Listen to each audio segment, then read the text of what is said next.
Hello YouTube, Boss Rino, welcome to my channel. So ito, itatry natin to. Tatry lang, request lang ng mga tao sa live. So ito ay sa kay Araw na Itim, Tagalog Animated Horror. I-subscribe nyo siya, mukhang maganda to eh. Pamagat ito, 7-Eleven Horror Stories, Tagalog Animated, True Stories. Kung hindi ako nagkakamali, pinapadala to sa kanya, tapos nire-rate niya. So huwag natin patagalin, tirahin natin to bago pa tirahin ng iba. Katakot naman.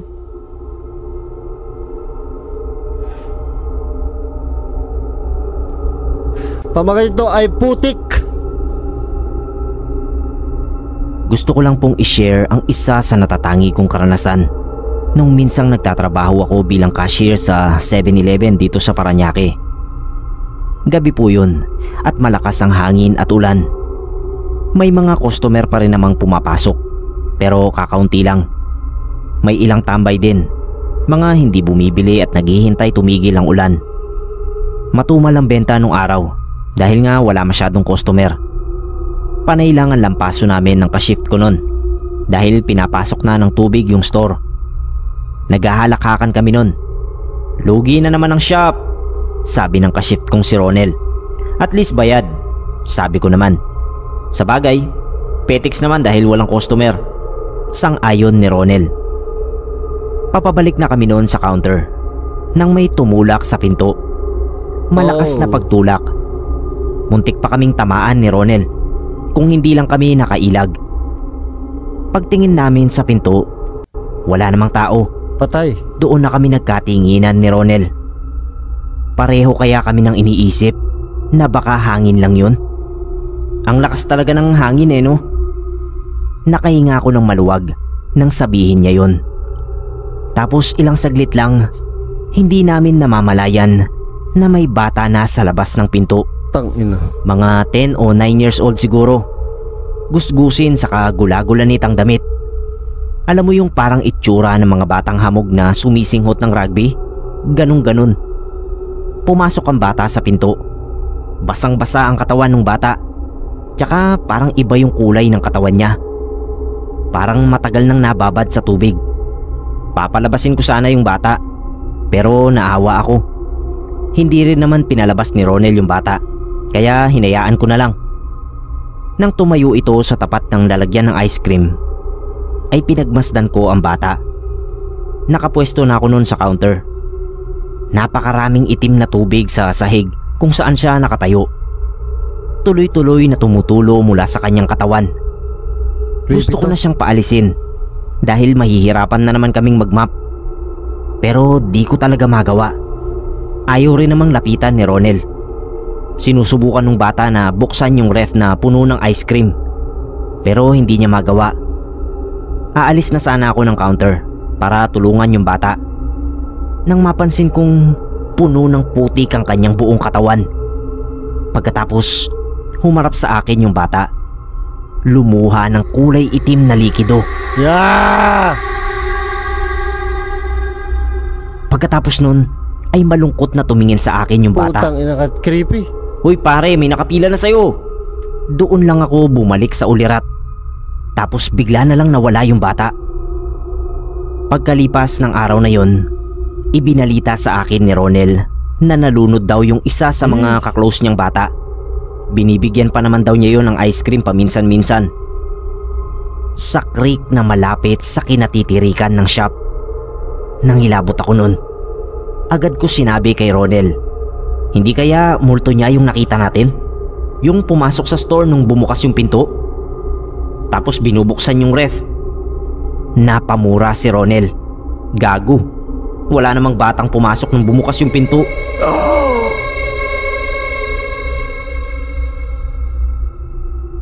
Gago, nakakatakot yung kwento lang. Lalo pag pinanood yun ng gantong oras, alas 2 ng madaling araw, mag-aalas 3 na, 2:40 ano na eh. 2:45 na eh. Pucha, napatay tayo dyan. May isa pa.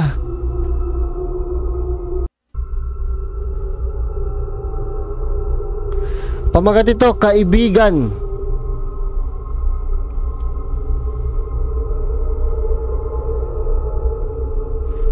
Ako po ito, Sir Neb. Si Jomari Vasquez.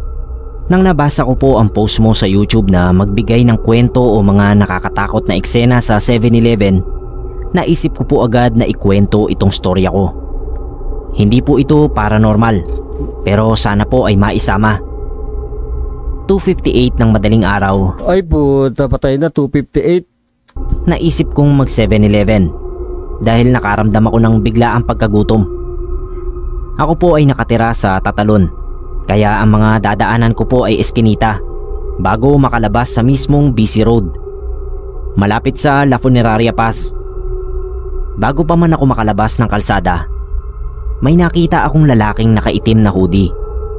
Tila may inaabangan o inaantay ito. Tinititigan din ako ng masama. Pero dahil sa gutom ko, nilagpasan ko at di ko na lang pinansin yung lalaking naka-black hoodie. Naaaninag ko pa rin ang bulto ng may kalakihang katawan ng nakaitim na hoodie, kaya medyo kinabahan na ako.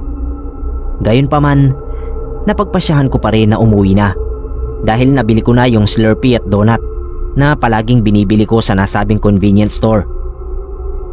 Ngunit bago pa man ako makalabas ng 7-Eleven, nakita ko ang isang bagay na hinding-hindi ko malilimutan.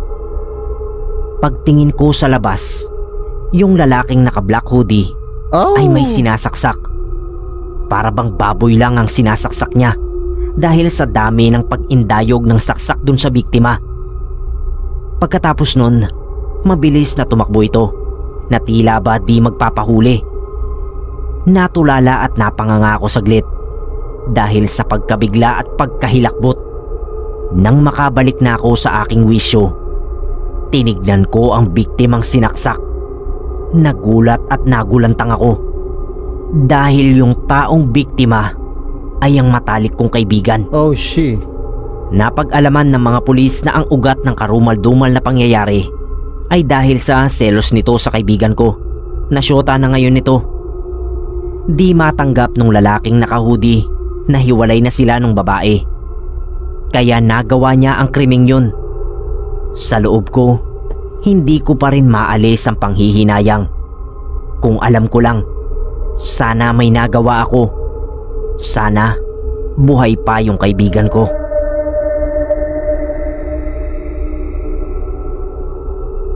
Creepy din yan yung makakita ka na may pinapatay. Ito, matanda.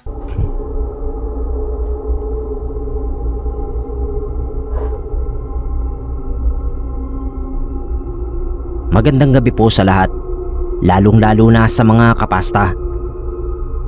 Nangyari po ang kwentong ito habang bumibili ako sa 7-Eleven sa may BGC. Isa po ako sa mga customer nun. Mahaba ang pila. Nagtataka po ako kasi hindi gumagalaw. May matanda po kasi sa harap ng cashier. Tapos nagagalit na yung mga nasa unahan ng pila. "Ate, matagal pa ba yan? Kami na next oh. Matatapos na lunch break namin." "Saglit lang po ma'am sir ha." Magalang pa na sabi ng cashier. "Ia-assist ko lang po si tatay." Tukoy nito sa matandang uugod-ugod na nasa unahan ng pila. "Hala si ate, wala namang matanda dyan." Oh shit. Sabi ng isa sa mga nakapila kanina. "Bastos ni ate, bakla mukha ka raw matanda." Natawa ko bigla nang marinig ko yun. Tinignan ko ang cashier. Nakita kong nanlalaki ang kanyang mga mata. Nanginginig ang kanyang mga kamay. Hanggang sa tuluyan na siyang umiyak. "May matanda po dito." Turo pa nito sa matandang nasa harapan ko. Tinignan ko lang ang mga nasa kabilang pila. May pagtataka sa kanilang mga muka. Narinig ko pa yung isang babae na kinausap yung kasama niya. Nababaliw yata si ate.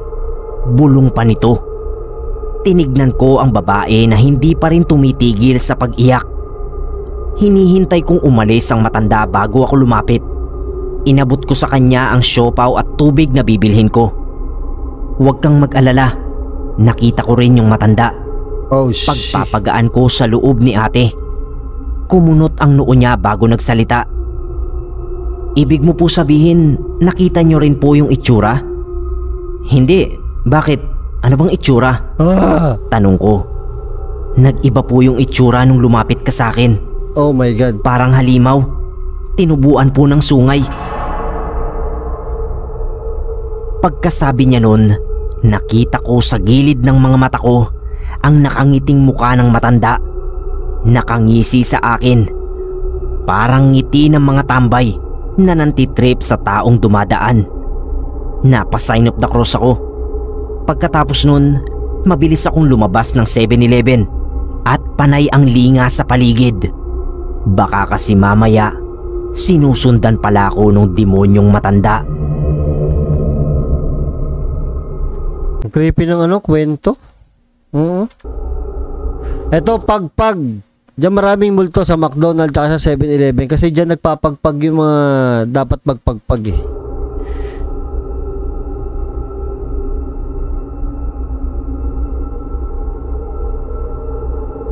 Gusto ko lang po sanang i-share itong karanasan ko sa iyo, Sir Neb. Nangyari po ang kwentong ito around 2013 sa isang 7-Eleven sa Taguig. Ako lang po at ang guard ang naka-duty noong gabi. Puno ng customer ang lahat ng table, kaya naman hindi na nakakapasok yung mga tambay. Tapos napansin kong lahat naman ng nakaupo sa table walang mga order. Nakakainis lang kasi yung mga bumibili na gustong tumambay hindi na nagtatagal dahil nga okupado ng mga customer na nakiki-aircon lang naman. Ilang oras pa ang lumipas nun at wala nang pumapasok sa shop. Takang-taka ako dahil dayuhin naman talaga kami ng tao, lalo na kapag ganitong madaling araw. Naroon pa rin sa kani-kanyang table ang mga taong kanina pa nagpapalamig. Nilapitan ako ni Kuyang Guard. "Sir, wala ba kayong napapansin?" Oh my God. "Po?" Nagtataka kong tanong. "Ano pong meron, kuya?" "Sir, kanina pa po kasi ang mga customer dito.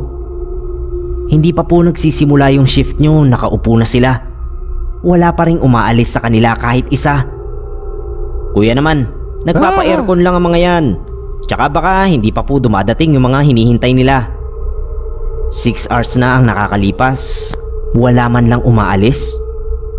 Tsaka sir, huwag kang matatakot ha." Pagkatapos ay lumapit siya sa akin. Bumulong. "Hindi po ata tao yung mga nandito ngayon. Nakayapak silang lahat eh." Pagkasabi noon ni Kuyang Guard, naramdaman kong gumapang ang kilabot sa buo kong katawan. Nagtaasa ng mga balahibo ko sa batok at naging triple ang lamig sa loob. Pumikit ako. Inisip ko na sana walang mga tao sa loob. Oh, wag kang mumulat, gago. Pagmulat ko, wala na si Kuyang Guard. At lalo akong kinilabutan sa nakita. Punong-puno kasi ng tao ang store. Tinignan ko ang kanilang mga paa. Yapak. Nakayapak lahat. Pumikit ulit ako at paulit-ulit na nagdasal. Pagmulat ko, wala na ang mga tao. Pumasok ang kauna-unahang customer. Pamilyar ang muka, kaya nakahinga ako ng maluwag. "Kuya, wala yata si Manong Guard ah." Di ba, parang ako yan ah. Parang kamukha ko yan ah. Bati nito sa akin. "Baka nagyoyosi lang sa labas." "Wala eh, makikisindi nga sana ako," sabi pa nito. Doon ako ulit kinabahan. Naisip ko, may guard ba talaga na naka-duty noong gabing yon? Ilang araw ko pa malalaman na mahigit 1 week na pala kaming walang guard. Sinabi rin ng bago kong ka-duty na baka yung nakita ko raw mga multong pinunta rito ng mga nagpapagpag.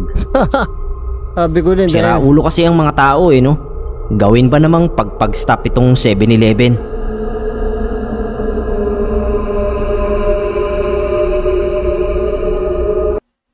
Tangina, nakatakot lalo pag gantong oras mo pinapanood to. Totoo naman yun eh. Yung 7-Eleven sa McDonald's, laging may mga multo doon. Doon talaga nagpapagpag eh. Creepy tong ganto.